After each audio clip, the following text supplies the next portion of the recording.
See that there is no body other than your perception of it.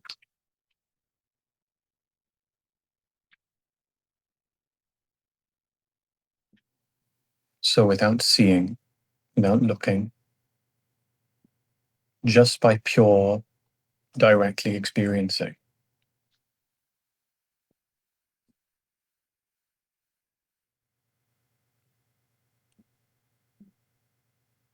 See that there's no localized individual entity that exists inside experience. Everything that we experience is made of perception.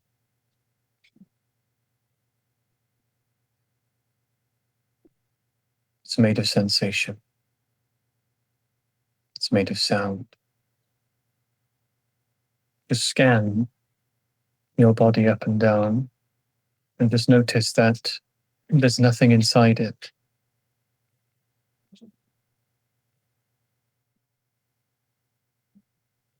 There's no shape to the body. The minute we try to define a shape, we don't come into contact with an edge. And you have to have an edge in order to have a shape. Clouds look like they have a shape, but when you go to the cloud does not have a shape.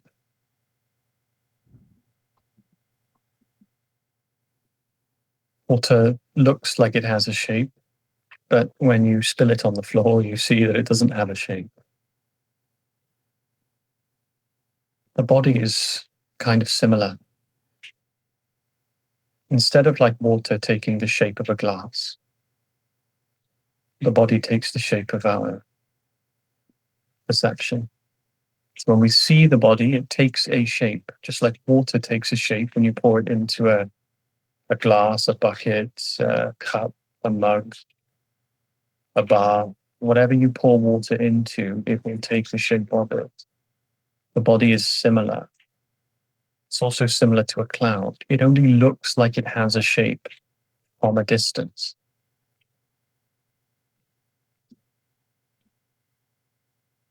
But when you get real close, such as how we are exploring it right now, there is no shape to the body.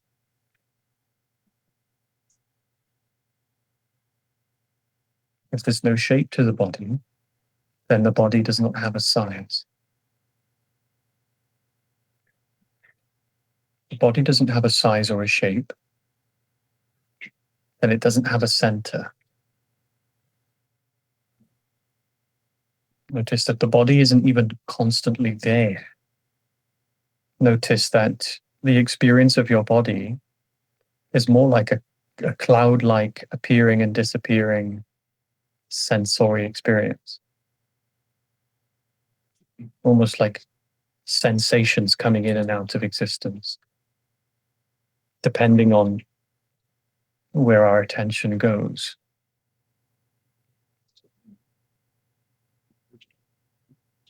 So let your sense of being, let it sieve out of being localized inside the body.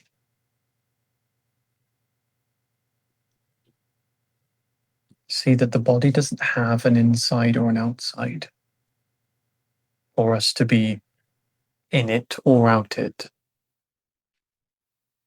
Notice that the body takes place in the same place as our thoughts. When we think a thought, we have the experience as though the thought takes place inside us. There's a sense of something is not outside, right? Thoughts don't take place in the world. They take place wherever we are. Now, because we only have a concept for outside, what we don't realize is that the place a thought takes place isn't therefore inside the body just because it isn't outside the body. We have to see that even the body is an experience that takes place outside in the place that we consider to be the world. So I'll say that again.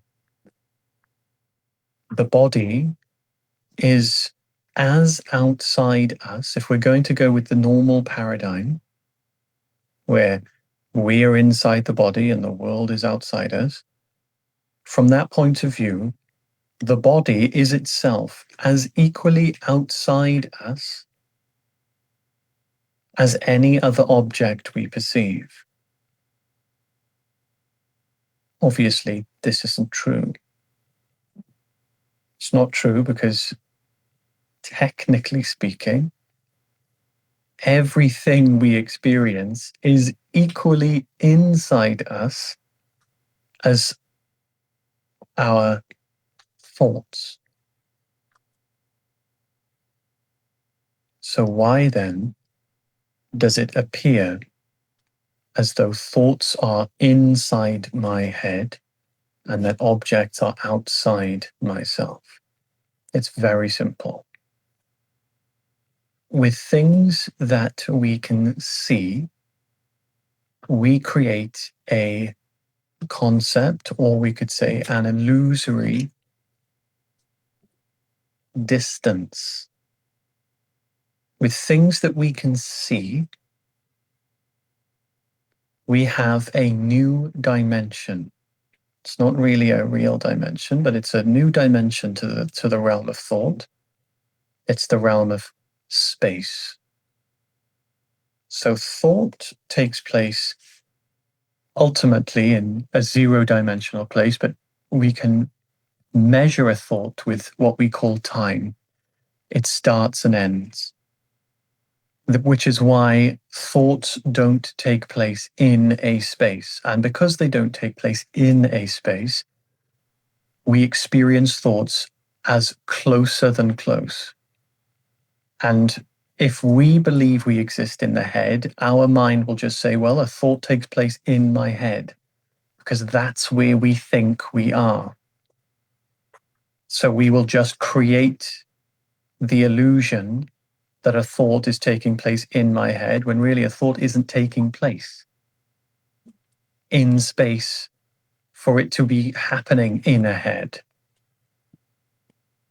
So the reason that the sight of the cup or the sound of the bird seems to take place outside our head is because of the concept that there is a head listening to a sound.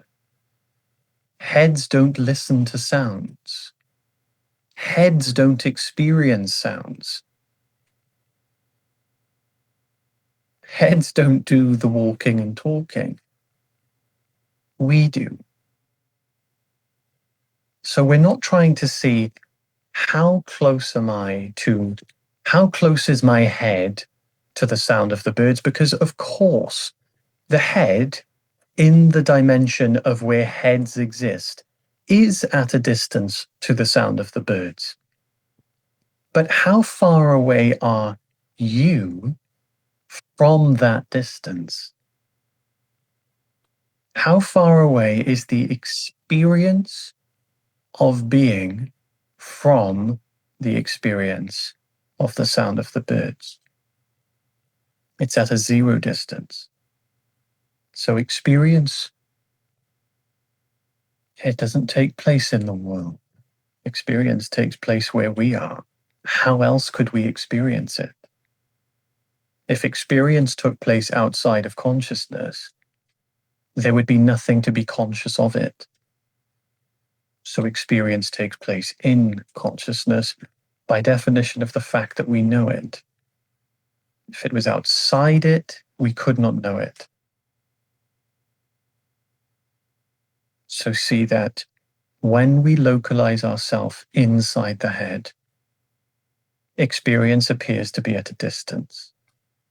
Things appear to be separate.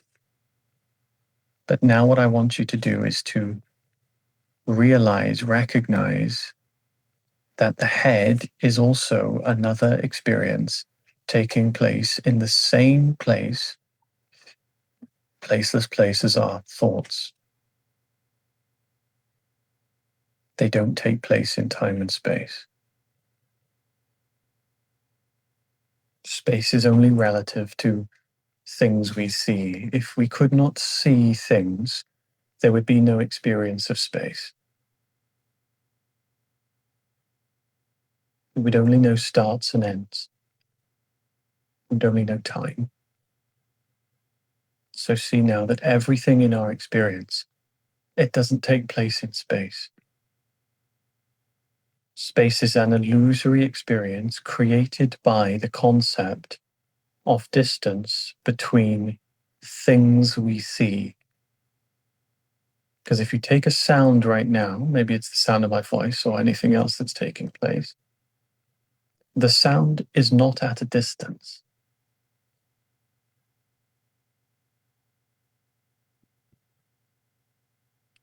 Hearing is the experience that we're having. You can't have a sound outside of hearing. If hearingness didn't exist, there would be no sounds. Sound is an experience created only for hearing. How close is hearing from knowing? Could you have hearing without awareness? Could you hear something, but the knowing of it not be a part of the experience?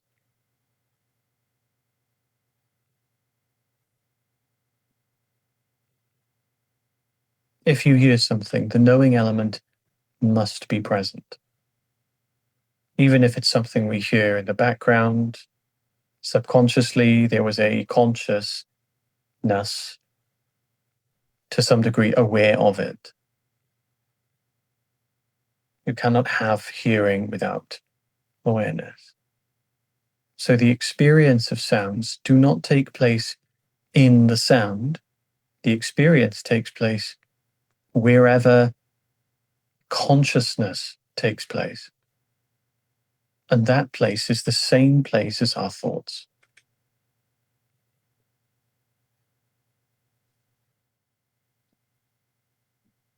So experience right now that all sounds that appear, they're not outside us.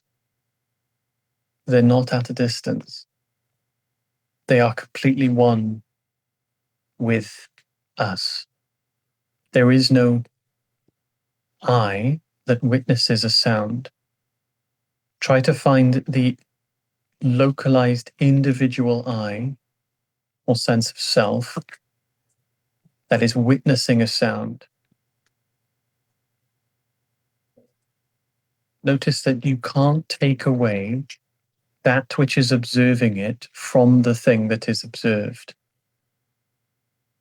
You can't take away you from the experience. You can take the experience away from you, but you can't take you away from the experience. The experience is a movement of yourself. It is like a wave in the ocean. Waves are not separate from the ocean. Sounds, sights, smells, touches, tastes, perceptions, they are vibrations of our own knowing. They do not stand outside us. They are not apart from us. There's no distance between us in order to witness it. It is our own knowing vibrating inside itself.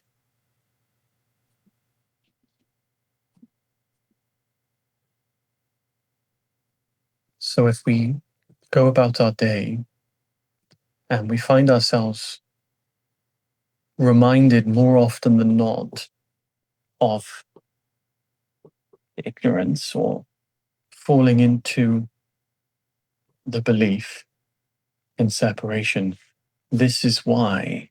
This is one of the deeper, more core reasons of believing ourselves to be temporary, is that that's the way we see the world. We believe I am in the body looking at the world. If we think that's how this experience is, the world will remind us that we are finite. But if we see the world in this way, the world no longer seems to have the power to veil our true nature, to veil our non-duality. We can live in the world without being separate from it, or at least without seeming to be separate, appearing to be separate from it.